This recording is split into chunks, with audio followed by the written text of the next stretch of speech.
Gravando. Fala pessoal, tudo bem? Nós estamos aqui fazendo dessa vez um podcast, uma coisa que a gente nunca fez. E principalmente hoje aqui eu, Vitor, prazer, tô aí há um tempo morando aí em Santana. E aqui a Andressa, você é presente, pode falar aí. Oi, gente, eu sou a Andressa, também moro aqui na cidade faz um tempo já. E, gente, hoje a gente veio falar aqui um pouco, bater um papo com a Rose Ribeiro, que é tão conhecida aí em Santana, que tanto a gente sempre ouviu muito falar, professora Rose, e a gente veio aqui fazer um bate-papo mesmo, né, sobre alguns temas. A Rose, ela tá se candidatando a vereadora, mas acima de qualquer coisa tem uma linda história aí na questão de uma história de vida incrível e também uma história muito legal na política, na educação, na inclusão e tantos outros temas. E a gente veio aqui justamente para ter esse bate-papo com ela, né, Rose? Muito obrigado. Ai, muito obrigada. Obrigada por aceitar Feliz. estar aqui. Sim, a gente está muito feliz e a gente quer de fato bater um papo, né, entender aí um pouco do que você planeja, quais são os seus planos futuros, tudo que já fez parte dessa história, tá bom? E a gente vai conversando, tá? Ok. Beleza? Então vamos lá. A primeira pergunta. Qual é a sua história até chegar em Santana de Parnaíba? Como você conheceu a cidade? Misericórdia. Bom, bom, para quem, né, eu já fui apresentada, mas para quem ainda não me conhece, eu sou conhecida em Santana de Parnaíba como professora Rose, mas artisticamente falando, eu sou a Rosi Ribeiro. E olha, eu fui batizada como Rosi Ribeiro no programa da Ana Maria Braga, em 1996, olha, logo ali, né? Como eu cheguei em Santana de Parnaíba, eu decidi prestar um concurso para professora adjunto, e o concurso foi em 2014, outubro de 2014, e passei, achei que não ia passar, passei, e assumi aqui em Santana em 7 de janeiro de 2015. Por que prestar o concurso aqui? Porque meu marido, o sonho do meu marido era morar em Santana de Parnaíba. Nós morávamos em Osasco, estávamos já há 15 anos em Osasco, e aí ele decidiu que queria morar em Santana de Parnaíba. Como que a gente conhecia Santana de Parnaíba? Porque eu trabalhava no jornal de Osasco, o Giro, e eu fazia entrega, eu cuidava da parte de logística do Giro, e no final de semana, para ter um extra, a gente fazia entrega aqui na região. E toda vez que a gente chegava aqui em Santana de Parnaíba, meu marido falava, um dia eu vou morar nessa cidade. Muito bem. Aí ele decidiu prestar um concurso, passou, e aí a gente entrou num acordo. Ele queria morar aqui de qualquer jeito, então ele me falou, saiu um concurso para professora, Preta, faz. Não sabia nem onde estava meu diploma. Meu pai que teve que caçar meu diploma lá nas escolas, lá em Cândido Mota, no interior, de onde eu vim. E aí eu prestei, mas assim, com aquela ideia, eu não vou passar mesmo, então daí eu não preciso morar em Santana, né? Mas era um acordo. Então eu passei e eu vim pra cá. Essa é a minha história de chegada em Santana de Parnaíba. Agora, a minha história de vida, assim, ela é longa, ela é extensa, né? Porque eu sou filha de político, né? E meu pai, quando eu tinha 10 anos, meu pai se candidatou pela primeira vez para vereador, ganhou a eleição, depois teve outras eleições que ele também ganhou. Então, assim, eu amo política. Eu gosto muito mesmo. E aprendi com meus pais como fazer política, né? Como fazer uma campanha, eu aprendi com a minha mãe. Então, só que lá em Osasco eu ainda frequentei, nesses 15 anos que eu estive em Osasco, eu frequentei o meio político. Já desde que eu cheguei em Santana de Parnaíba, não, eu nunca fui convidada para participar de algum meio político. E a ideia de eu estar na política, que foi o ano passado, o convite, me encantou, né? Porque, uau, tem um grupo que me quer na política, né? Então aí eu acabei topando, mas para participar do diretório ali, da executiva do PL Mulher, e me tornei mesmo parte do PL Mulher. E depois veio, por parte do candidato a prefeito, o convite para que eu viesse a vereadora, né? E claro que eu fui logo topando, né? Eu gosto muito desse momento, sabe? Dessas conexões com o povo, eu amo gente. Então, essa é a minha história. E assim, antes disso tudo, a minha vinda de Cândido Mota pra cá, né? Ela é longa, extensa, então não dá pra falar tudo. Mas eu sou casada, né? Eu comecei a namorar e conheci meu marido num comício lá no interior. A gente começou a namorar, eu tinha 14 anos, meu marido, né, e o João 22 na época. A gente namorou por 10 anos, nos casamos, tivemos um casal de filhos, temos um casal de netos, e eles estão no interior ainda, e só eu e o João por aqui. E gosto muito de Santana de Parnaíba, gosto do clima, né? Gosto de estar como professora. E depois, assim, no decorrer do tempo, né? As pessoas acabam vindo conhecer mais, né, a história, assim. A minha história de vida, ela é bem longa, assim, bem extensa, muito intensa também. Legal. Exatamente. Um dos pontos que você traz, né, justamente essa questão do que te motivou a ficar aqui, né? E era justamente essa nossa próxima pergunta, né? Então, o que depois ali desse processo introdutório, que te motivou de continuar aqui, né? Então, tem a questão de ser um lugar muito legal, mas você acha que tem oportunidades de crescimento, é um lugar que, diferente de Osasco, que você veio de lá, é um lugar que está em expansão, que está crescendo. Então, você acha que isso te motivou a continuar aqui, de alguma forma? Na verdade, para ser bem sincera, assim, o que me motiva a estar ainda aqui é exatamente o concurso, né? Eu sou concursada, então eu trabalho aqui, a gente tem um período a cumprir, né, de concurso, mas assim, eu gosto daqui também, sabe? Meus filhos falam assim, mamãe, tem que vir embora, né? Porque lá tá toda a minha família no interior, né? Mas assim, eu falo, não, eu vou, tal, mas eu gosto de Santana, sabe? De Santana de Parnaíba. Eu gosto do centro histórico, eu gosto das pessoas. Eu acho que eu criei um vínculo, assim, com as pessoas, no sentido de, por estar dando aula, sabe? A gente criou algumas histórias e isso meio que me prende aqui, né? Claro que eu gosto da cidade que eu nasci também, óbvio, né? Tenho muitos amigos lá, tenho minha família toda do interior. Isso também, e faz falta, né? Lógico, estar aqui sem a família faz falta. Mas, por outro lado, eu consegui conquistar algumas pessoas, assim, que hoje acabam fazendo parte né? Como se fosse família também, né? Então, estar em Santana de Parnaíba e querer estar vereadora, né? Essa motivação para ser eleita, por questões de querer mesmo transformação para a cidade. Sabe aquele negócio de, poxa, dá para fazer um monte de coisa, né? E dá para fazer uma vereança muito bacana. Eu aprendi a fazer vereança vendo meu pai vereador, né? E eu sinto falta disso na cidade. De uma vereança concreta mesmo, sabe? De algo real, de algo que se realize como vereador, sabe? Porque vereador é um papel muito importante.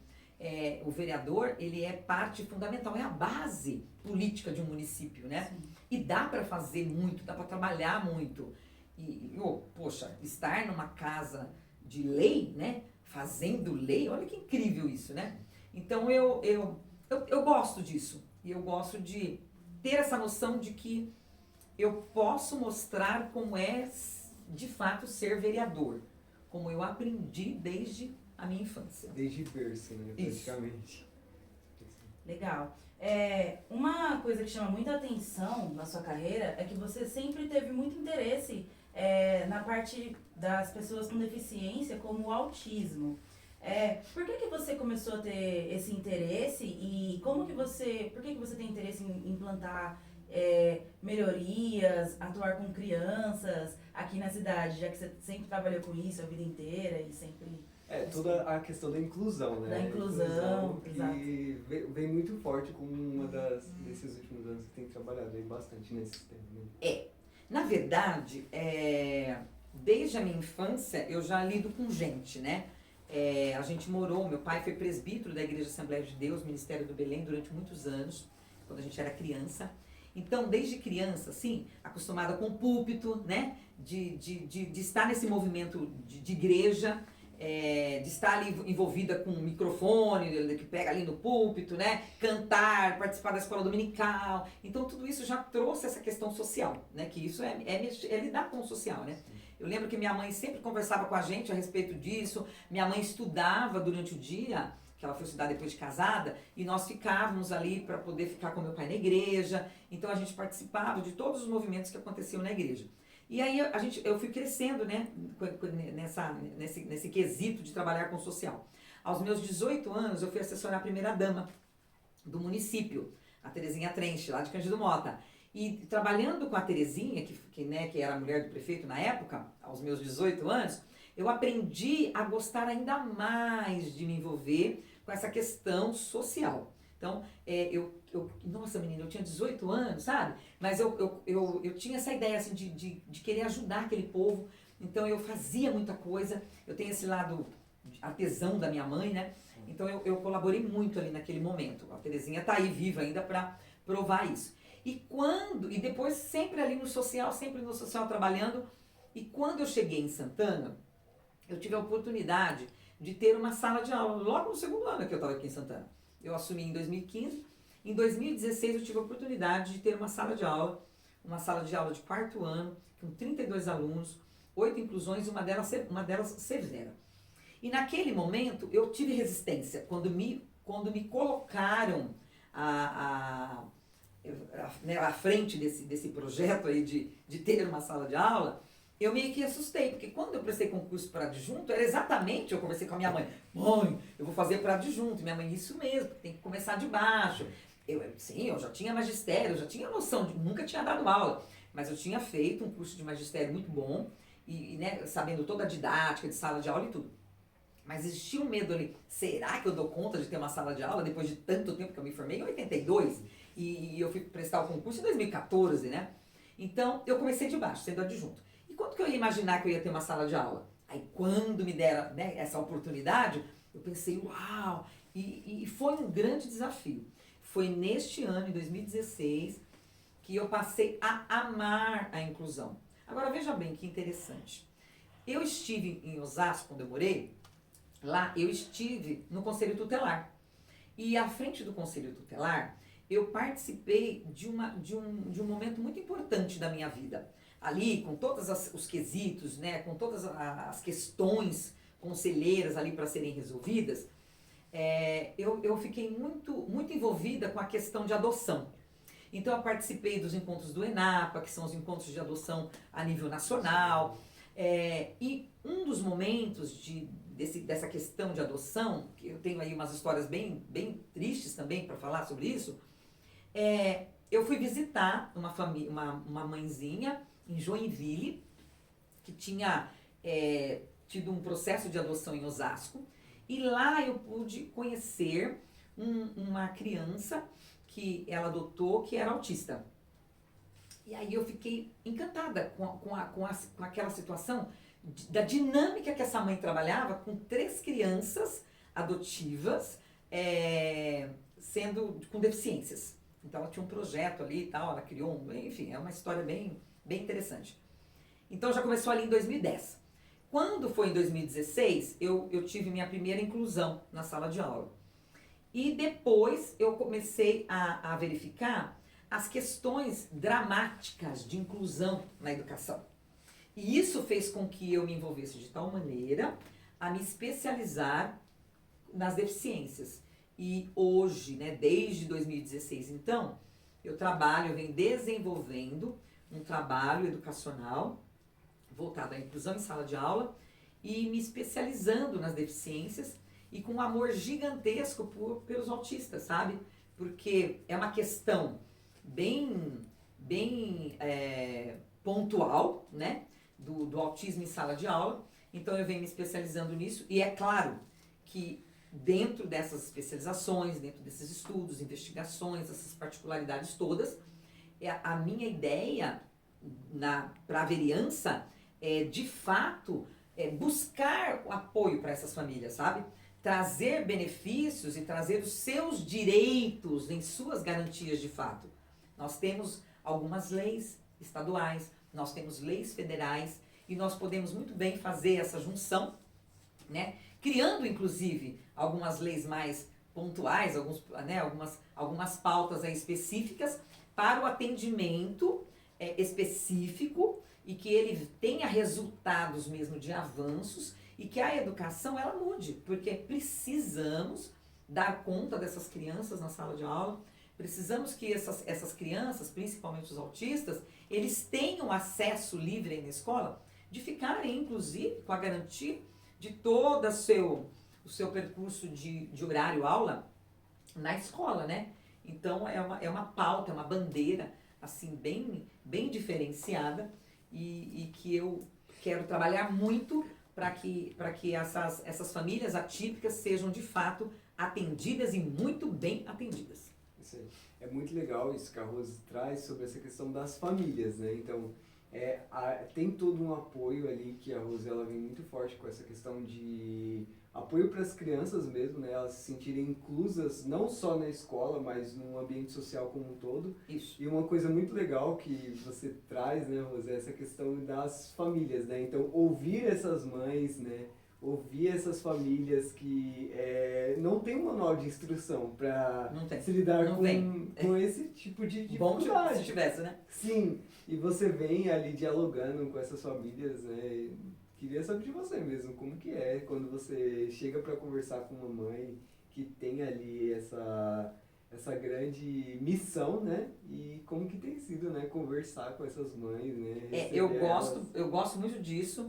E quando eu comecei o meu trabalho lá em 2016, que eu fui atrás, né, que eu fui em busca de entender melhor aquele caso que era bem pontual ali, que eu tinha que trabalhar, a família até assustou, né, porque era um domingo à tarde e eu simplesmente cheguei na casa porque eu queria entender como é que era na casa aquela criança e as questões ali que tinham que ser resolvidas na escola, né? Existia ali naquele momento um jogo assim, né? Não, a casa o problema vem da casa, não, o problema vem da escola. Então eu precisava entender aquela situação para que eu pudesse trabalhar ali na sala de aula com as outras crianças, né? E trazer essa família para a escola de volta e a escola entender também as suas falhas, né? Porque não é só um lugar que tem falhas, né? E, de repente, a escola tem que entender as falhas, fica um pouco mais complicado. Mas a gente fez um trabalho muito bacana, e desse trabalho, inclusive, tem um livro, né, que eu vou estar lançando agora, ele já está prontinho, está até já catalogado, ele está com código de barras, ele está prontinho, um livro que fala daquela história, que fala da vida real ali da sala de aula de 2016. O que eu tive que fazer para dar conta daquela sala de aula de quarto ano com 32 alunos, né? E essa inclusão severa e fora as outras inclusões. E também foi nesse ano que eu ganhei um prêmio em âmbito nacional, trabalhando essa sala de aula, artisticamente falando, porque a gente fez da sala de aula um grande ateliê, né? Eu não sei se dá para perceber, mas a minha casa também é um grande ateliê. Assim, sim, eu respiro arte, eu sou apaixonada por arte. Eu estive durante um tempo como catadora, né, de reciclável. Hoje eu falo reciclável, mas naquele momento não tinha isso, não tinha essa noção de separação de lixo, de separação de coleta seletiva. Era realmente enfiar a mão no saco de lixo para tirar a sobrevivência, né? Então eu sobrevivi, eu vivenciei, eu vivi durante 2 anos tendo que fuçar o lixo do povo em Osasco para eu poder sobreviver, para eu poder dar conta do que comer. E através dessa experiência, eu acabei me tornando uma fã assim, especial de ateliê. E hoje eu defendo a tese de que se toda escola, na sala de aula, onde tem inclusão, ter um ateliê para trabalhar, a gente consegue avanço, porque assim, a arte transforma. A arte é um recurso de conexão assim incrível e a gente consegue todos os avanços necessários. Então eu estou até escrevendo artigos sobre isso, a minha tese é isso, e é claro que lá no gabinete também a gente vai falar sobre isso, a gente vai discursar sobre isso, a gente vai trazer isso assim bem pontual mesmo, para que as pessoas entendam que o povo, ele tem que ter o seu representante, ponto. Mas ter um representante que entenda todas as peculiaridades, sabe? De cada comunidade, de cada bairro, para que a gente possa avançar no sentido de fazermos as leis necessárias para que a população tenha o desenvolvimento necessário e dar voz a essa população é o diferencial, eu acho. Que hoje, o que eu percebo, é que o povo não tem voz. O professor não tem voz. Nós estamos todos engessados. E é essa liberdade, sair desse quadrado, se desvencilhar do gesso, sabe? Quebrar essas barreiras, vencer os obstáculos para a gente poder avançar. Sim. Incrível. E falando um pouco da educação, Rose, a Santana de Parnaíba é uma cidade que possui alguns cursos, alguns programas, né, de educação, como cursinho pré-vestibular, alguns programas de esporte, só que muitas pessoas não sabem disso. Isso não é muito divulgado. Até ontem eu mesma não sabia, a minha mãe pesquisou e foi atrás, né? Porque eu particularmente tenho uma irmã que tem uma deficiência. Então, como você agiria nessa questão dos cursos gratuitos? Você, na sua opinião, você acha que Santana de Parnaíba é uma cidade que tem como referência, sim, a cultura e a arte, com a sua experiência? Você teria formas de expandir isso, né? A gente sabe que tem formas de fazer com que isso se torne macro, né? Saia Sim. do micro, seja um pouco mais macro, né? Eu em particular, assim, bem particularmente, né? Eu acho que a cultura, ela é praticamente zero em Santana, né? De Parnaíba. É meu olhar, tá? É uma coisa... meu olhar, quer dizer, a gente ainda estamos vivendo no momento que a gente pode falar o que a gente pensa, né? Então, eu penso que hoje não tem, né? A cultura ela é gritante na cidade. Nós temos um centro histórico incrível, né? E com museu, que tem todo, né? Eu não vejo avanços culturalmente falando, né? Em relação aos cursos que tem aqui, por exemplo, eu sei de alguns e não sei de outros. E realmente falta comunicação, falta divulgação, né? Para os próprios alunos mesmo. Eu me lembro que em 2015, quando eu cheguei na escola, a gente foi participar do festival de dança. E me coube essa função, porque eu era a única adjunto na escola, né, na escola em que eu estava, e me coube a função de ficar responsável pelo festival de dança. E quando os alunos vieram falar comigo, ai, por favor, a gente precisa ganhar o festival de dança, porque a gente não consegue nem aparecer na filmagem do festival de dança. Poxa, era uma tremenda responsabilidade, né? Eu pensei, meu Deus, é muita responsabilidade com esses alunos, porque eles têm essa ansiedade de aparecer. É uma escola de periferia, né? Uma escola que ali, naquele momento, então, eu percebi que era uma escola que não estava sendo notada, então ela estava ali invisível, lotada de alunos e totalmente invisível, né? Então, como dar visibilidade? Então, eu pensei, tem que fazer um festival de dança diferente, né? Tem que ser uma coisa assim incrível, algo espetacular.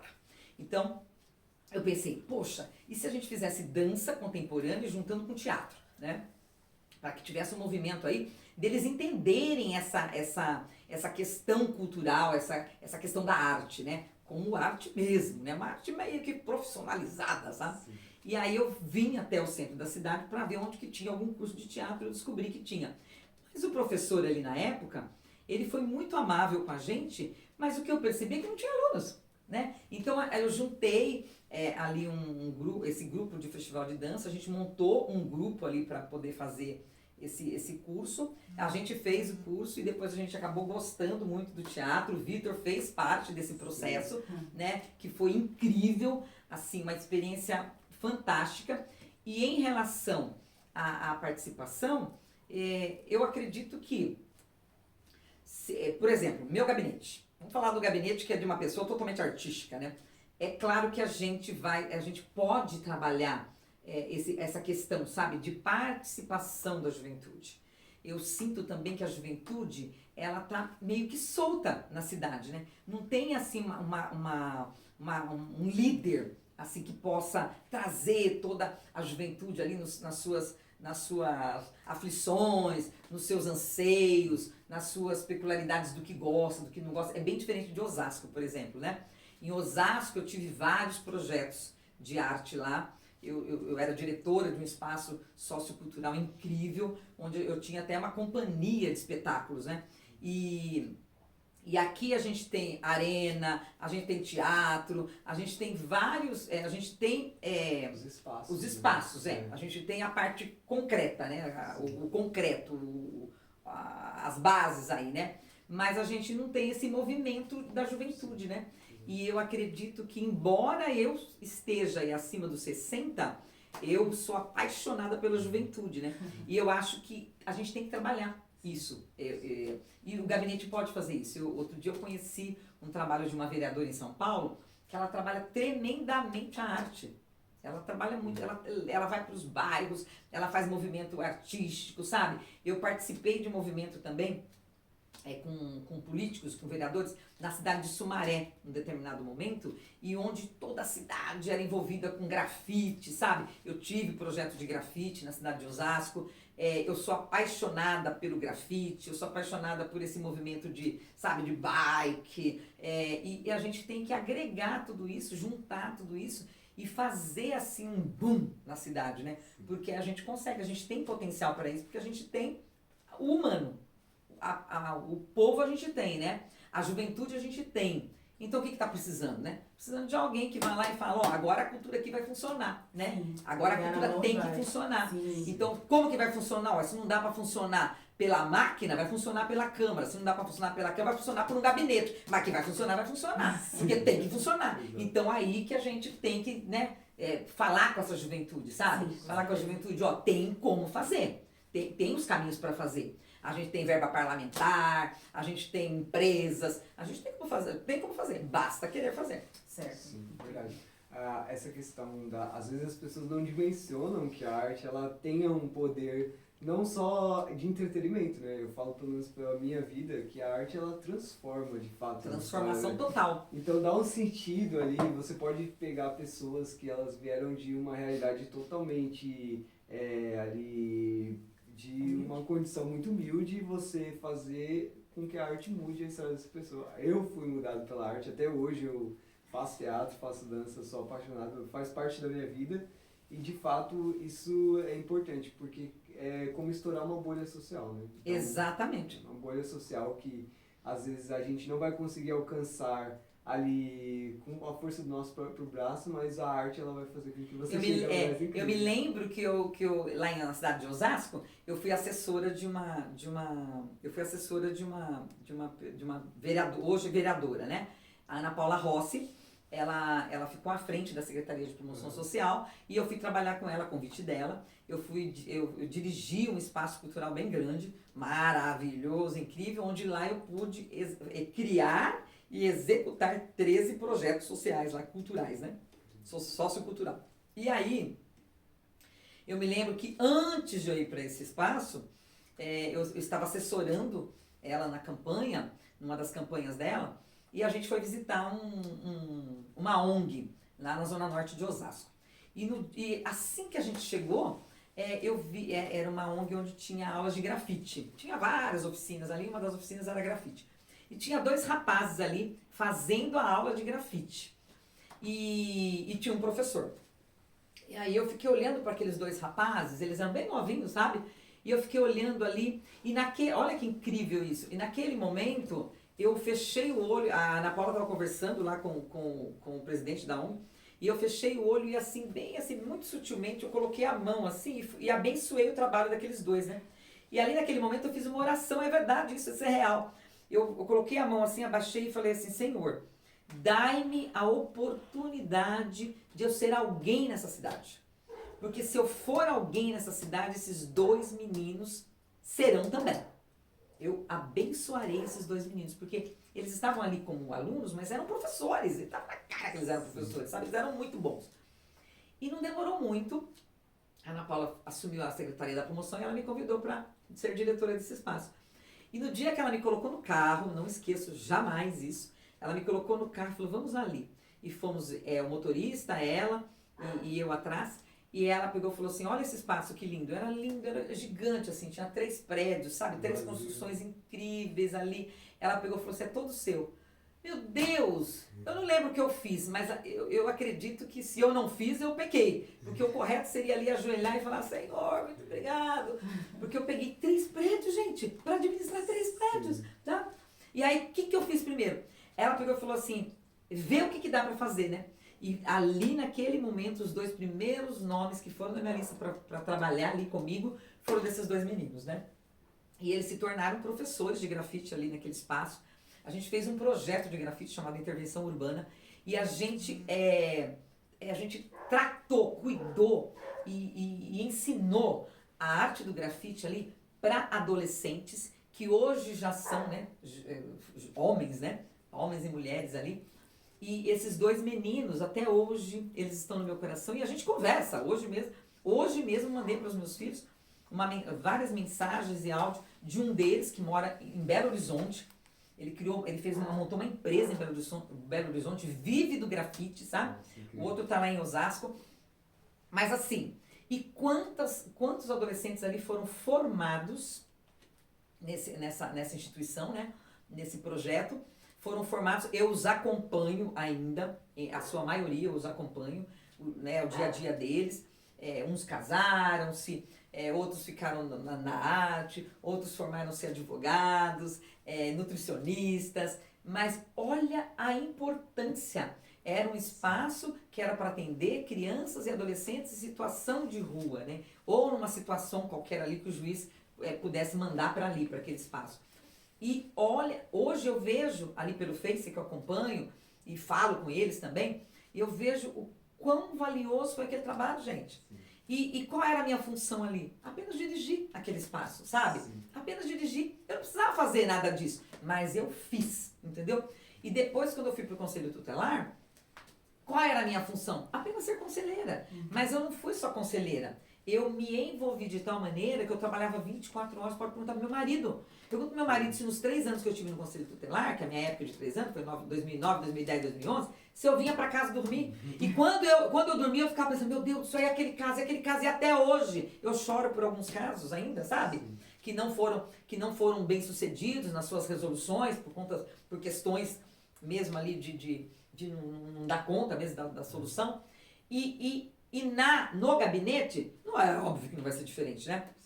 Porque ser vereador, no meu entendimento, é ser um funcionário de uma população, né? E como é que vira funcionário? Porque, através do voto, né? Então a pessoa vai votar, vai virar funcionário, e ser funcionário significa executar os serviços em prol daquele povo, né? Então, é assim, dá para fazer? Claro que dá. Tem como fazer muito bom? Tem como fazer muito bom. Então, eu tenho essa experiência de que eu consegui transformações não estando numa casa de lei. Imagina uma casa de lei, gente. Vai numa casa de lei. Ah, segura não, filho. Sim. O outro ponto que a gente ia trazer aqui é como que você conheceu a política, né? Você chegou a falar um pouco sobre o seu pai, mas queria entender um pouco sobre como que você conheceu a política e de que forma que você vê que poderia agregar aqui em Santana esse seu lado político que veio de berço, né? Igual você falou, só para você explicar um pouco sobre como que foi que você conheceu, né? Entender um pouco mais sobre política aí na sua vida. Tá? Bom, a política a gente faz todo dia, né? Todos os dias a gente faz política. Política você tá vivo, você tá fazendo política, né? Sou encantado com essa questão de políticas públicas, né? De você ter que lutar e buscar melhorias através de políticas públicas. Eu conheci a política através do meu pai mesmo, que foi lá em 1972, quando meu pai foi candidato pela primeira vez. E naquele momento, em 1972, ele foi convidado a ser candidato a vereador, e minha mãe até foi contra na época. Nós morávamos no fundo de uma igreja, Assembleia de Deus, no Ministério do Belém. Meu pai era presbítero responsável por essa igreja, e ele foi convidado porque ele era um líder, né? Talvez por ele ser um líder religioso mesmo, né? Porque ele tinha ali à frente uma igreja, né? E naquele momento, ser vereador não tinha salário.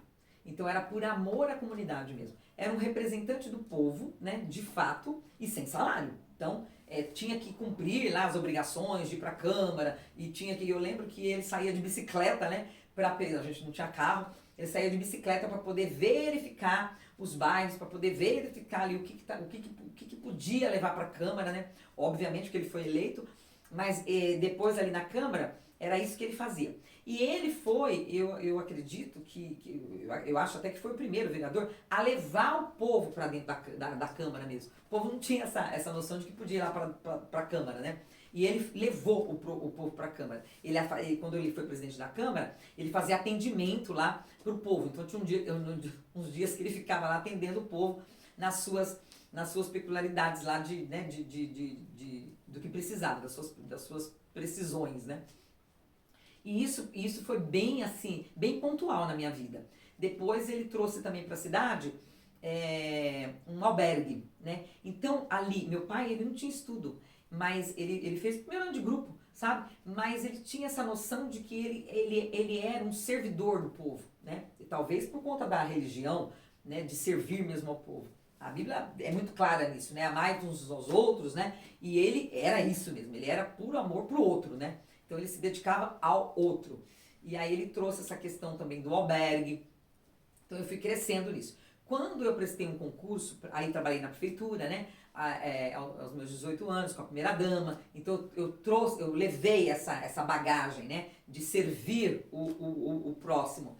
E quando eu prestei concurso para a Secretaria da Saúde, e eu passei, no estado de São Paulo eu passei, a primeira oportunidade eu já virei diretor de sindicato. Porque eu achava que ali naquele momento, ser diretora de sindicato regional ali, porque eu era responsável por 13 municípios, ser diretora de sindicato, para mim ali naquele momento, era como se fosse assim a salvação. Poxa, eu vou beneficiar esse povo da saúde, né? Porque nós, enquanto funcionários da saúde ali no estado, a gente tinha muito pouco. A gente não tinha acesso à saúde. Sabe? Para a gente poder ter acesso à saúde, para ter um atendimento no centro de saúde, por exemplo, a gente tinha que seguir aquele todo protocolo, a gente não tinha tempo, porque a gente trabalhava, né? 8 horas de serviço. Então, puxa vida, como é que vai fazer isso, né? Então eu falei, vou logo entrar pro sindicato, porque eu quero mudar isso aqui, né? Quero mudar. Então, quero trazer melhoria para esse povo, né? Então eu fui uma lutadora ali no Sindicato de Saúde, na época, Sindicato de Saúde, que é o Sindicato da Saúde do Estado de São Paulo, e eu era coordenadora, eu era diretora regional do Sindicato de Saúde, na época da Mônica Valente, e eu vinha para São Paulo, né, nos eventos que tinha de manifestos, na época que o governador era o Orestes Quércia,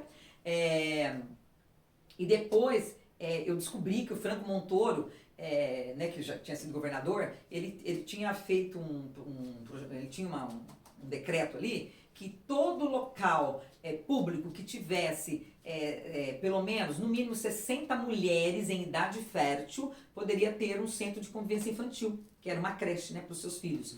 E aí eu fiz um levantamento, ali na época que eu estava no sindicato, fiz um levantamento e descobri que nós éramos em 100 mulheres em idade fértil. Uau! Se 60 já dá direito a um sindicato, a um centro de convivência, temos 100 mulheres, né, em idade fértil, vamos fazer o centro de convivência.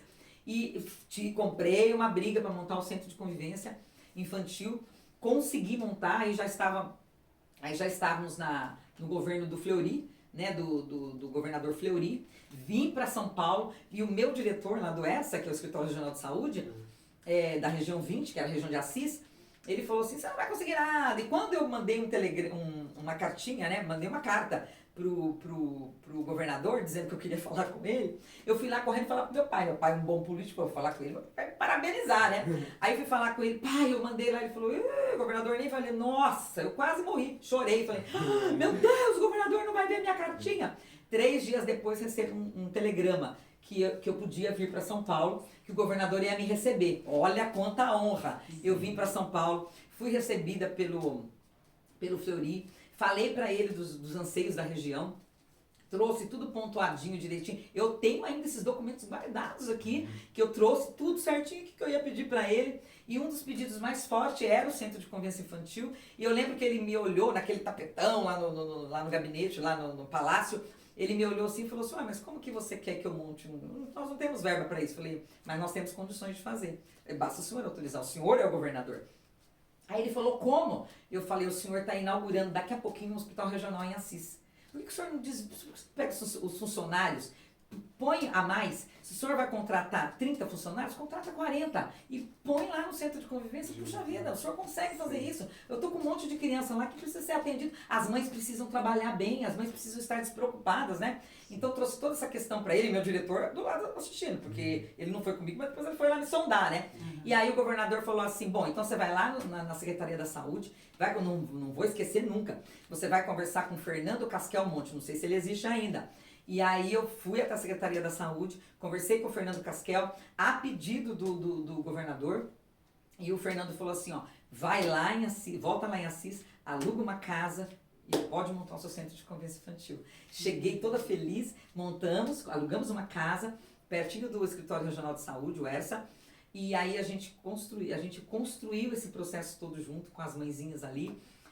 Aí eu consegui 20, a gente começou com 20 crianças, fizemos uma eleição para saber que nome a gente colocava ali no centro de convivência, ficou CCI Turminha 20, o ERSA era Escritório Regional de Saúde 20, porque era a região 20, porque o estado foi dividido em região na época do Pérsia, e aí CCI Turminha 20 com 20 crianças, e então a vida toda eu trabalhei em prol ao outro, sabe? De ter essa noção de que a gente tem que fazer pelo próximo. E se a gente por que a gente está fazendo o que aqui? A nossa missão de vida, a minha mãe sempre falou assim, olha, se for para vir para a vida e não fazer nada, ué, por que veio então, né? Sim. Então a nossa missão, todos nós temos uma missão, né? E eu acho que essa missão de doar-se para o próximo, para fazer em benefício do outro, eu acho assim que é a melhor, sabe? É encantadora. Então eu jamais vou esquecer todo o meu percurso de vida, né? Então quando você me fala da política, então a política está em mim já assim, é nato, né? Porque eu não tenho medo, de ir atrás, de buscar, e principalmente se é pelo outro, então é mais encantador ainda, né?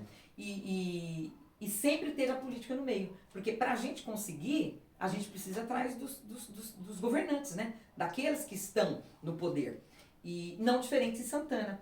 Tem como resolver? Tem como resolver. Veja, eu estou candidata a vereadora e já tenho apoio de 2 deputados, um estadual e um federal. E é claro que eu já falei com eles a respeito de verbas parlamentares. Por quê? Porque quando a gente já discute isso, quando a gente já traz isso, a gente consegue trazer benefícios para o município, para que o município, cresça, né? A gente não pode dar tudo para a pessoa, mas a gente pode entregar a vara para que ele possa pescar, né? A gente não pode dar tudo de mão beijada, mas a gente pode dar suporte para que a coisa aconteça, né? Então, a política, ela é bem-vinda sempre. Basta a gente saber usar né? E passar esse bastãozinho aí. Eu acredito que meu pai passou para mim. E eu quero fazer parte desse momento, desse movimento, e depois passar o bastão para uma outra pessoa, né? Porque também a gente não pode ficar na política sempre e achar que a gente é dono de tudo, né? A gente passa por um período para que a gente possa aprender, ensinar, cumprir aquela missão naquele determinado tempo e passar o bastão para o próximo.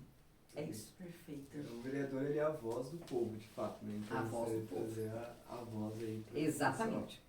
Incrível. Então, eu reparei que você mora em um bairro, mas a vida inteira você deu aulas para um outro bairro, em outras escolas. Tanto que o Vitor estudou em uma escola que você deu aula. E para quem não sabe, o Vitor é de Cidade de São Pedro, né? Sim. Então, por que foi que você se interessou por esse bairro? Você nem mora por perto? O que foi que te chamou a atenção lá? Gente, isso é algo assim espetacular, uma pergunta muito, muito boa. Na verdade, não foi por mim, né? Quando eu prestei o concurso, eu não li o edital, gente. Eu não li o edital. Eu trabalhava no jornal, né, no Giro, lá em Osasco, e aí eu passei e falei pra minha diretora assim, eu só vou ali saber onde que eu vou dar aula, a doida. Vou ali só saber onde eu vou dar aula e já volto para trabalhar. E eu achei que eu ia chegar aqui e falar assim, eu vou trabalhar no período da tarde, tá? Porque de manhã eu tenho... Achei que era assim. Eu nunca tinha sido... eu nunca tinha sido professora, né, gente? Assim, concursada, né? Depois de tanto tempo, não perguntei nada para ninguém, enfim. Aí eu vim aqui e foi muito interessante porque eu entrei aqui bem rapidamente ali numa das salas da Secretaria da Educação.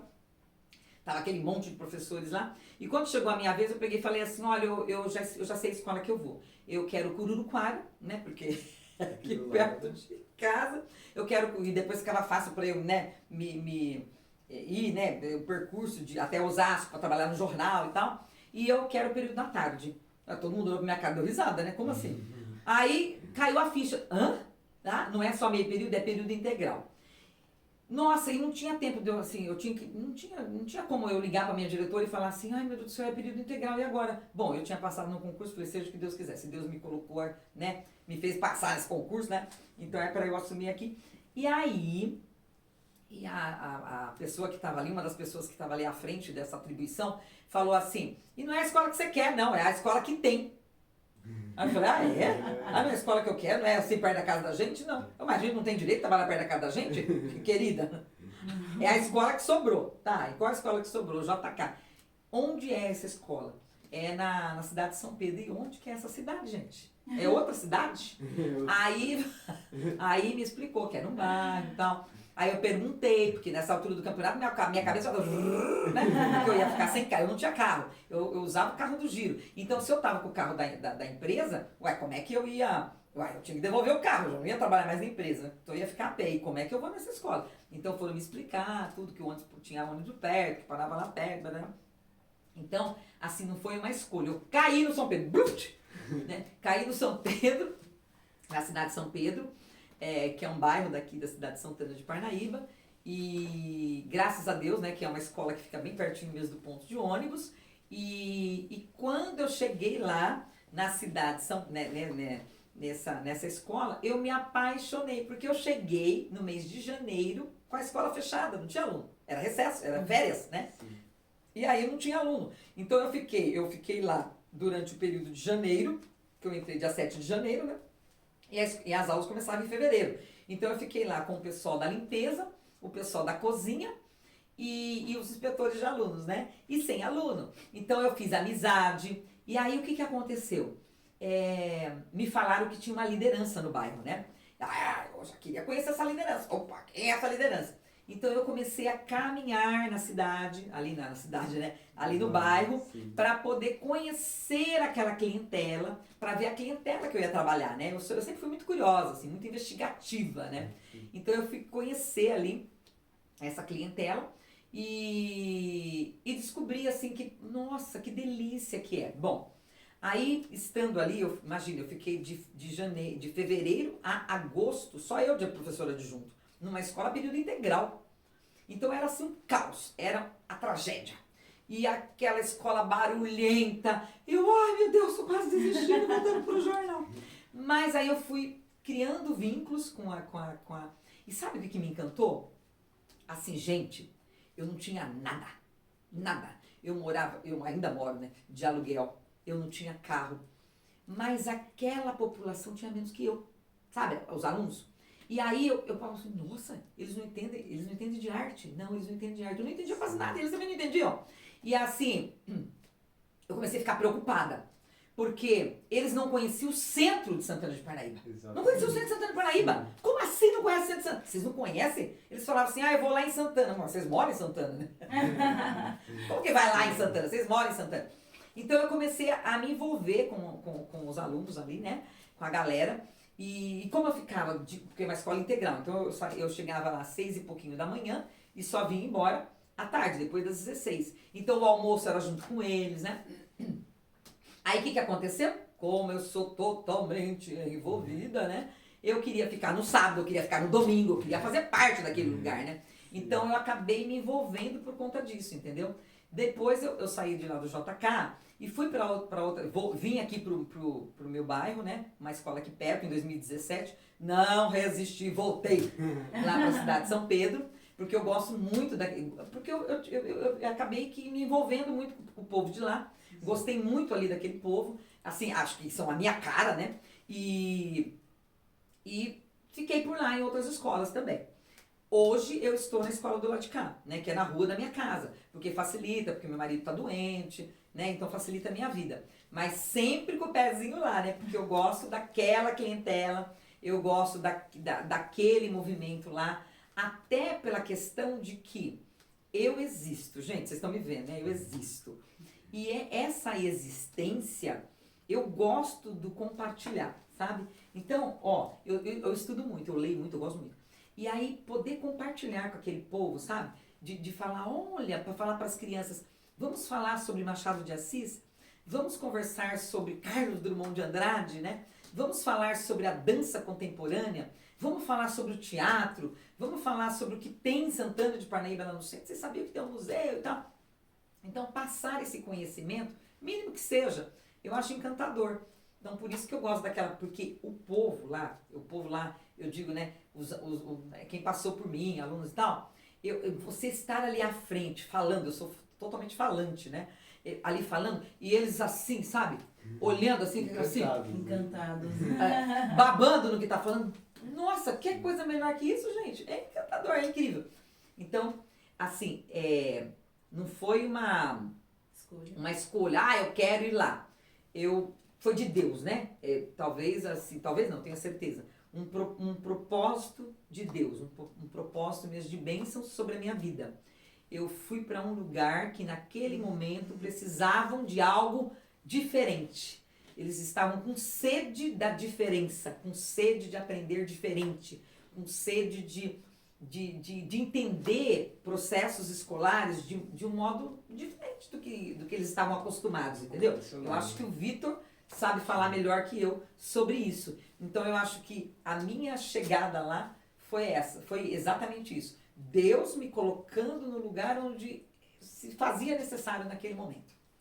Fazer diferença. Isso, e hoje é um bairro que eu escolhi para trabalhar a minha campanha. Por quê? Porque eu acho que agora é a lei do retorno, né? Eu fui muito bem recebida, eu consegui ali naquele momento fazer a diferença ali, né? Trazendo o meu estilo de vida, né? E também foi muito bacana, porque assim, foi bem bacana encontrar com pessoas, por exemplo, quando eu fui trabalhar lá no Papa, pessoas que estavam na Catança. E quando eu falava assim, olha, eu conheço essa história da Catança, eu sei como é viver da Catança. E aí eles me olhavam, professora, sim, porque eu já fui catadora também. Então, parece que dá um ânimo, sabe? A esperança. Isso. Né? Nossa, você foi professora. Sim, eu amo, minha casa é toda feita da Catança, né? Eu cato até hoje. Então, assim, uau, uma professora. Então, assim, é diferente, sabe? Eu acho que traz um diferencial na vida da pessoa, porque a pessoa fala, nossa, eu não sou só um catador, né? Não, o catador tem as suas importâncias. Eu tenho aqui na minha casa a bandeira nacional dos catadores, porque o que é uma cidade sem o povo da Catança, sem o povo que vai lá e faz a coleta seletiva, que faz a separação do lixo, né? Então, é a base. E a gente precisa da base.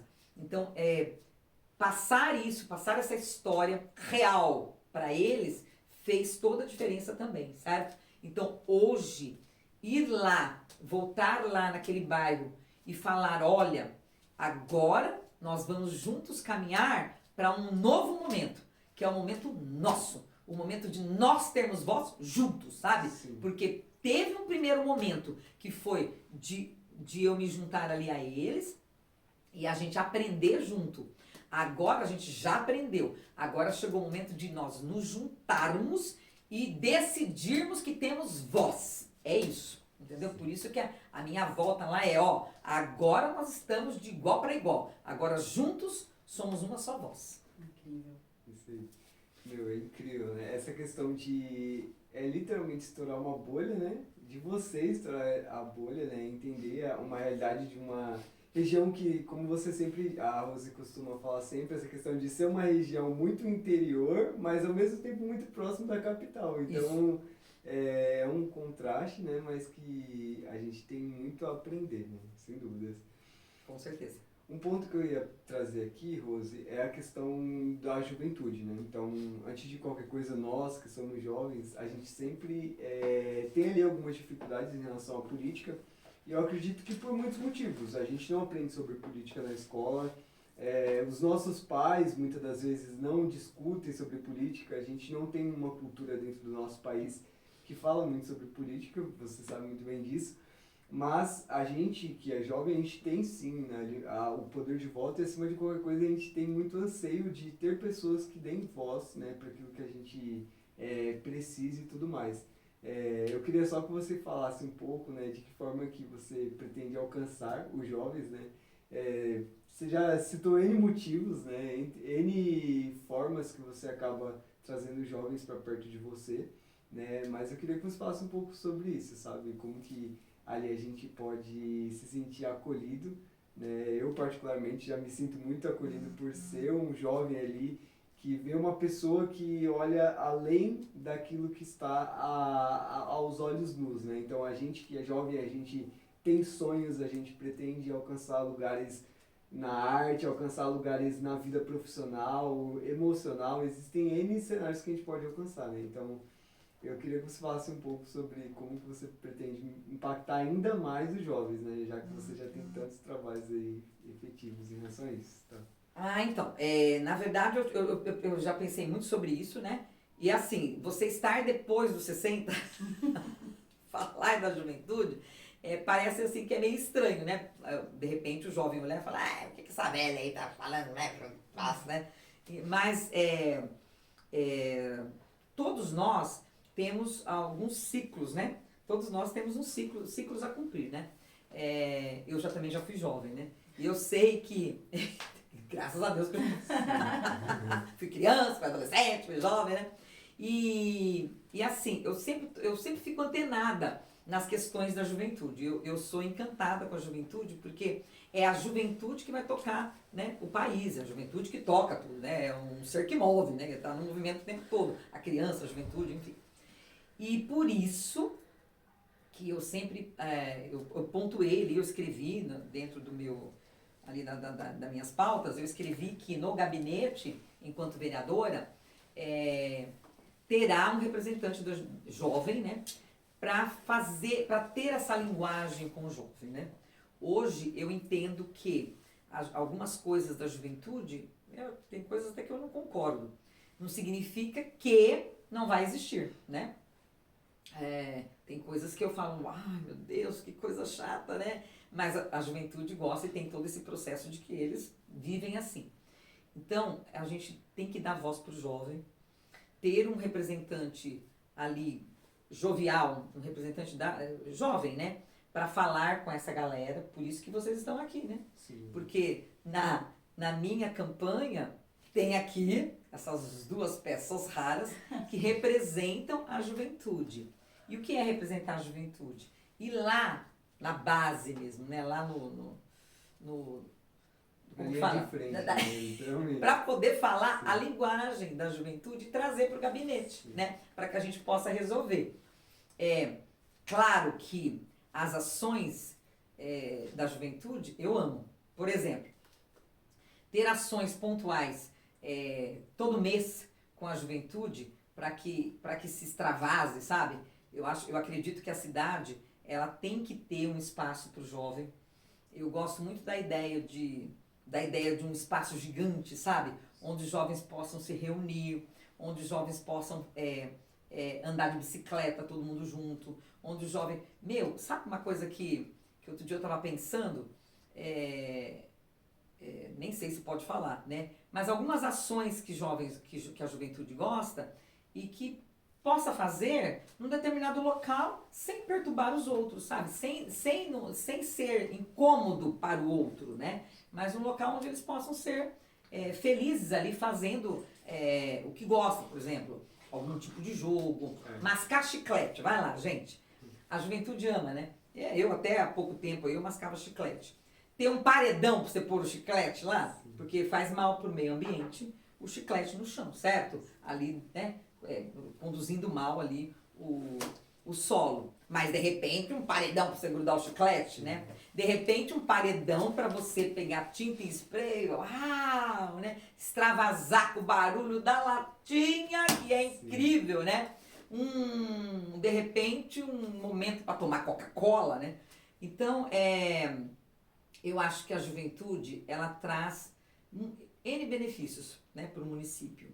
A gente não consegue pensar num país crescente se não tiver a juventude, né? Eu me lembro que quando eu trabalhava lá no ERSA, tinha um dentista, o Dr. Paulinho, ele sempre falava isso pra gente. Poxa, eu visitei a Inglaterra, não sei se é hoje assim, né? Mas naquela época, poxa, eu visitei a Inglaterra e só vi velho lá. Ô lugar chato, só tem gente velha, né? E deve ser um lugar chato mesmo, né? Porque a juventude, ela tem um olhar diferente, né? E a gente não pode massacrar o jovem. Eu lembro que eu tive algum tempo dando aula para o ensino médio, né? Substituindo o ensino médio. E eu percebi o quão apático eles estavam, sabe?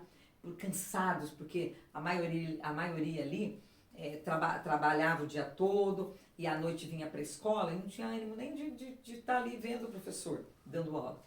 E de repente, na educação, ter aulas diferenciadas para esse público, né, que trabalha o dia todo, pensar que tem que ter um momento para eles, um espaço diferente para que eles possam ter acesso, né? Isso é muito importante. Mas o gabinete com certeza estará aberto para a juventude.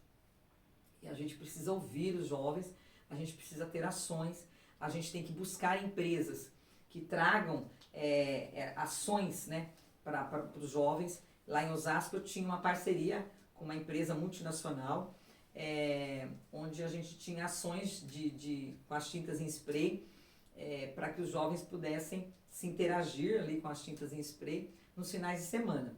Então a gente tinha um espaço no próprio local que eu era diretora, um espaço muito grande, onde eles podiam ir ali pegar as tintas em spray e fazer o uso das tintas em spray. E a gente levava esses jovens também para dentro da empresa, para eles entenderem a responsabilidade do uso, né? Uma coisa é você ter as tintas em spray para você fazer a sua pichação, o seu grafite, a sua arte. Outra coisa é a responsabilidade. Como é que vai ser feito isso? De que maneira que vai ser feito isso? Porque tudo tem regras a seguir, né? E isso é bacana, porque eles entendiam ali dentro, estando dentro da empresa, que não basta você ter uma tinta em spray, que eu tenho aqui, eu vivo, né? Eu vivo com tinta em spray para todo lado, porque eu respiro tinta em spray. Eu ainda faço arte, né, com as tintas. E uma coisa é você ter a tinta em spray ali para o seu uso, e outra coisa é você ter a responsabilidade desse uso, né? E quando eles iam para a empresa, eles entendiam essa responsabilidade e a gente criava projetos onde a cidade ficava grafitada, né, de maneira adequada, com adolescentes e jovens, e a cidade toda colorida. A gente chegou a receber no projeto um rapaz, um universitário, que veio do Quebec para entender as cores do Brasil. E olha que interessante, quando ele chegou na PUC, ele veio pela PUC, e quando ele chegou na PUC, o meu nome estava lá na PUC, para ele procurar a Rose, que era diretora de um espaço cultural, e que lá nesse espaço tinha um projeto de grafite, onde a gente deixava a cidade colorida. Imagina, quando eu recebi esse cara lá, eu fiquei sabendo na PUC o seu nome, nossa, que delícia, né? E esse projeto, ele foi mesmo reconhecido a nível internacional mesmo, porque foi para o Quebec, foi para Boston, sabe? E foi muito legal, muito bacana mesmo, e muitos jovens aprenderam a arte do grafite, né? Então, imagina um gabinete dando oportunidade para esse jovem, né? E é tão fácil, tão simples. Eu, sem ter o poder na mão, né? Sem estar na Câmara, sem ser uma autoridade, eu consegui essa dinâmica de trabalhar com o jovem, inclusive levando o projeto para outras cidades. Imagina, né? Imagina você sendo autoridade na cidade, né? Porque uma coisa é você fazer, como que fala, parceria com empresas multinacionais, você sendo um ser comum. Outra coisa é você falar, vem cá que eu sou vereadora na cidade e nós vamos executar um projeto aqui, né? É diferente, né? Com certeza. O poder é maior. Sim. Então, podem apostar que vai ser assim show, porque muita coisa pode acontecer, muita coisa pode ser feita, vai ser feita com certeza absoluta. Vocês podem falar aí aos 4 cantos da cidade. O gabinete vai ser diferente. Aguarde. Sim, é a prova de que tem como fazer. Tem né? como A gente fazer. Tem como... Um ser humano comum faz, imagina um ser humano autoridade. Né? Exatamente. Com certeza. Sim. E muito legal saber que uma pessoa tá ligando, né, dando atenção, importância para esse tipo de público, né? A gente tem também o público, os afrodescendentes, né? Como a gente sabe, o Brasil ele é um país muito diverso, né? Então temos afrodescendentes, temos pessoas que são descendentes de europeus e tudo mais. Mas sobre a afrodescendência, as pessoas que são desse grupo, você acha que é necessário uma atenção especial para esse tipo de leitor? E por que você acha que talvez deveria ser importante ou não? Eu acho, sim, de suma importância. Porque o ser humano acostumou viver de mimimi, né? Sim. E além de mimimi, o vitimismo, né? E aqui, não só na cidade, né? Não só aqui nessa cidade, mas eu acredito piamente que nós, seres humanos pretos, devemos, assim, ter uma postura diferente, né? Nós não somos vítimas de nada. A gente é o que a gente quiser ser, certo? É simplesmente isso. Eu sou o que eu quero ser. E o que acontece? Quando a gente fala, porque hoje eu carrego uma frase que eu gosto muito, que eu sou preta de direita, né? E isso meio que, por que eu gosto de falar isso, deixar muito claro? Porque automaticamente, quando você fala, outro dia eu cheguei para comprar água, e aí o cara pegou e falou assim, nossa, eu me surpreendi, você está no PL, né? Aí eu falei, estou. Eu achei que era no PC do B. Ou no PSOL. Então, aí eu até brinquei, né? Falei, só porque eu sou preta eu tenho que ser de esquerda, né? Mas independentemente de ser esquerda ou ser direita, o que deve ficar bem, assim, o que eu penso, tá? É a minha visão, de que fica fácil para a esquerda falar do preto, sabe? Tudo leva o tema preto. Por quê? Por que vai fazer um projeto? Por que tem que ter um projeto voltado ao aborto, né? Porque a menina preta ali vai engravidar e aí ela tem que ter o direito de abortar. Então, tudo leva esse quesito assim, não, mas por que o preto? Por que tem que ter um projeto de lei para o armamento ali, né? A questão da arma, por exemplo, né? Mas não pode, porque senão o preto vai ser preso, porque o preto vai estar... Então, tudo é o preto. Quando, na verdade, somos todos iguais. Eu, em momento algum, eu carrego essa bandeira, porque eu sou preta, eu tenho que fazer parte da cota, por exemplo. Porque eu sou preta, eu tenho que ser diferente. Porque eu sou preta. Mas eu sou gente como todo mundo, certo? Eu tenho que lutar, sim, verificar a questão do racismo, né? Sim, eu tenho que verificar isso, ter um outro olhar. Mas, na verdade, pretos ou brancos, ou qualquer outra raça, qualquer outra cor, somos todos iguais. Somos todos filhos do mesmo Pai, né? Somos todos filhos de Deus. Então, por que fazer essa diferença? Agora, o que a gente tem que fazer quando a gente fala de eleição é deixar muito claro isso. Por exemplo, eu fui fazer uma pesquisa e verifiquei que tem uma porcentagem bem grande da população aqui de Santana de Parnaíba que se considera pardos. E uma quantidade bem pequenininha, eu não lembro se é 0,7 ou 0,3, que se declararam pretos, né? E aí eu fiquei pensando, gente, não é possível que é só 0,3, 0,7, sei lá, que é preto. Possivelmente Dentro desses mais de 30% pardos, estão os pretos. Então, por que não? Por que a gente não? Tem que mudar isso? Porque a gente tem que mostrar que a gente tá aqui. Nós somos um povo que tem que ter voz. Nós somos um povo que tem que deixar muito claro isso, que a gente tá em toda a sociedade. A gente faz parte de toda a sociedade. Nós estamos dentro da educação. Nós estamos ali como tem o preto médico, o preto dentista, o preto alfabetizado, o preto que não é alfabetizado, o preto... E eu serei a primeira mulher preta eleita em Santana de Parnaíba. E isso é muito importante. Tem que frisar sim. Porque para ser preto, gente, não é fácil. Tanto não é fácil que a maioria se considera pardo. Porque tudo tem um quê, porque é preto, entendeu? Então, há a dificuldade? Há a dificuldade, sim. Claro que há dificuldade, mas a gente tem que romper essas barreiras, né?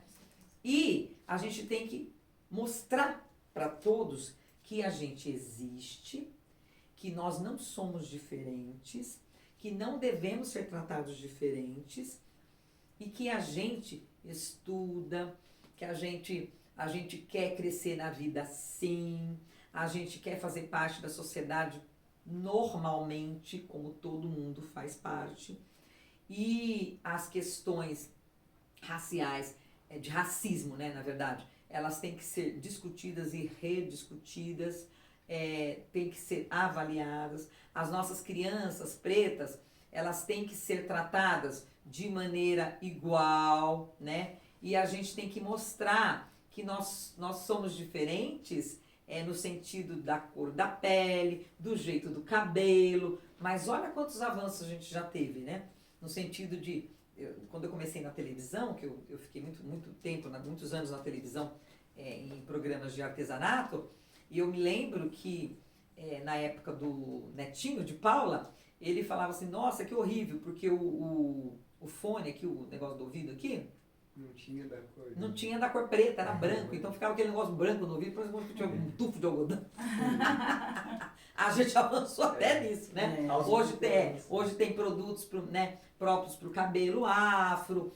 E a vida segue. É muito difícil esse tema, porque eu percebo que tem diferença mesmo, sabe? Quando a gente chega assim, em determinados ambientes, de fato meio que gritante, assim, os olhares, né? Mas o que eu digo me dá licença. Estamos ocupando esse espaço. Que nós estamos ocupando nossos espaços. Sim. Só dá licença porque a gente está ocupando o espaço.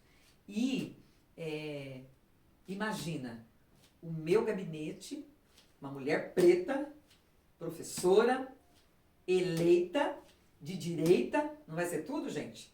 E com os pretos trabalhando ali em prol dessa questão de nos organizarmos e deixarmos muito claro que somos pessoas iguais a todos, todo mundo é igual. Sim, incrível. A gente já finalizando aqui praticamente, Rose, a gente queria só saber mesmo, né, nessa questão aí das ações, a gente sabe que estamos em um momento ali muito próximo, né, das eleições, muito ansiosos porque a gente sabe muito do que você pode fazer, do que você já fez de toda a sua história, né, mas a gente queria saber um pouco dos próximos passos, né, ali a gente passando esse processo de eleição, dando tudo certo ali, quais são os próximos objetivos, as metas ali, para serem implementados aí nessa nova jornada. Que a gente crê que já deu tudo certo. Sim. Né? Bom, nós estamos em campanha eleitoral, né? A gente teve uma pré-campanha, a gente foi atrás de apoios e tal, né? Foi bem intenso essa pré-campanha, tudo novidade, né? Porque também estou vivendo um ciclo assim pela questão da doença do meu marido, mas assim bem determinada para que tudo aconteça e dê tudo certo em todos os âmbitos, né? E agora nós estamos numa campanha que começou agora dia 16 ontem. E na campanha, a gente vai trabalhar com dinheiro, sem dinheiro, de qualquer maneira, a gente vai botar a cara na rua, né? E a gente vai falar, vai ser um trabalho de formiguinha mesmo, de estar falando um a um, olha, a gente veio para ganhar a eleição, a gente representa, eu sou mulher, então aqui as mulheres, quase que 50% aqui em Santana de Parnaíba, os votos são femininos, e aí aproveitando o gancho para falar que você mulher, vamos falar sério, para votar em mulher, e votar aqui numa mulher preta, de direita, né? Uma mulher que vai fazer de fato a diferença, porque eu vivenciei, assim, eu tô com 62 anos de vivência e experiências aí amplas, né? Então eu acredito assim que eu tô na minha plenitude e vai ser uma campanha muito, muito árdua, vai ser uma campanha diferente, a gente vai trabalhar também muito focado nos nichos aí, né? Os pretos, a educação, a juventude, né? O pessoal da catança, o pessoal do administrativo, que tem aí uma questão bem pontual que eles estão solicitando, o administrativo aqui da nossa prefeitura, os professores adjuntos, né? Que a gente também é uma questão também que a gente vai discutir muito e a gente vai pontuar muita coisa boa aí para essa classe, que é a minha classe, né? Que eu sou professora adjunto. Bom, aí a gente vai estar na rua então esse período aí até o final de setembro, né? Que vai ser bem, vocês vão ver aí a gente pela rua. E depois de eleita, né? Aí a gente já vai, porque assim, eu já desenhei, né, o gabinete, assim, como é que vai ser, né, porque eu sou doida, né, imagina, porque imagina, a sala de aula que eu peguei lá em 2016, ela virou um ateliê, a sala inteira, né, não tinha espaço nem no teto, imagina que o meu gabinete também não vai ser uma coisa assim simples, né. E o gabinete, ele vai ser totalmente aberto à população. É lógico que a gente, né, eu tô aqui estudando, tô lendo a lei orgânica do município. Tem coisas que dá para você fazer, tem coisas que não dá para fazer, né? Mas a gente vai quebrando. Não serei uma vereadora que o prefeito vai ter ali na mão, tipo, né, fica bem quietinha, porque você não vai poder fazer nada, porque eu vou fazer, né? E não serei corrompida, não serei comprada, né? Serei uma vereadora que vai trabalhar mesmo em benefício da população, junto com a população. E eu acredito assim, que o que eu preciso tão somente é a oportunidade de ser eleita, sabe? Eu preciso do voto. Não dá para entrar sem voto, gente. Eu preciso do voto. Eu preciso ser eleita. E em sendo eleita, aí eu tenho né, esse povo que me elegeu comigo, né? Eu não estarei sozinha. Eu nunca vou dizer que vereador ele se elege sozinho, porque não se elege, não tem como, né? Precisa de um público, precisa de um povo, precisa de uma equipe. Eu tô com uma equipe hoje muito boa, trabalhando do jeito que dá para trabalhar, né? E daqui para frente vai ser muito mais trabalho, vai ser muito mais árduo. E aí eu quero deixar bem claro que cada um que está me assistindo nesse momento, que corra atrás do voto, para que a gente possa mostrar mesmo que dá para fazer diferente, gente. Dá essa oportunidade pra gente. Somos um grupo que vai trabalhar de fato. E olha aqui, nesse grupo não tem pessoa assim que não quer trabalhar, só tem gente que quer trabalhar. Cada um quer mostrar mais serviço que o outro. Então, a minha vereança é uma vereança coletiva, é um grupo que, na verdade, será eleito.